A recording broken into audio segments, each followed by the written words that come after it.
It is absolutely challenging. Like you are going to be running with your head chopped off, trying to keep all of these patients comfortable and still, and while you're doing this sedation.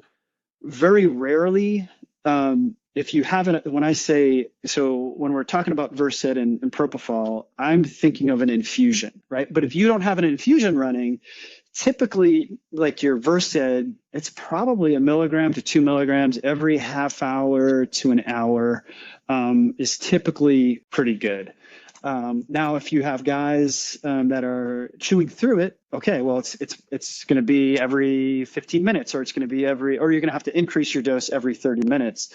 But the narcotic is the same. Like you have to stay on it, and you got to be there. And it's challenging. It's hard. Sedation is the hardest thing I do, and so I always kind of, when we teach a lot of we have the United States Army graduate program in anesthesia.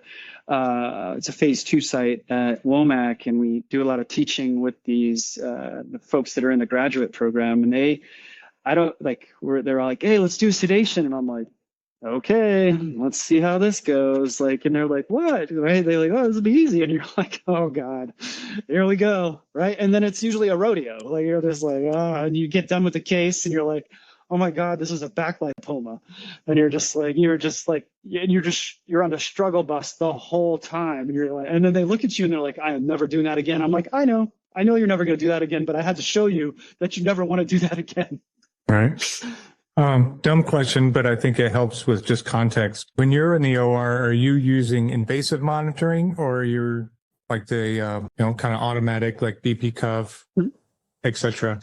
So we are using, if for sedation, where typically you're not using invasive monitoring. Now you might have somebody who's got significant cardiac disease or pulmonary disease, where you're going to put an arterial line in them, and you're going to still do sedation, and you're monitoring like invasive arterial pressure. But no, typically it's a non-invasive blood pressure cuff. We'll put a face mask on them for simple oxygen or a nasal cannula, but we do 100% are monitoring end-tidal CO2, because that gives us time now that the patient has stopped ventilating, versus a pulse ox, which takes a few minutes before you're like, oh, I guess they're not ventilating. So so we are 100% using end-tidal CO2 in those scenarios to keep an eye on very frequently, when in our worlds, when we lose end-tidal CO2, like everything starts alarming at you immediately, like, hey, like you need to do something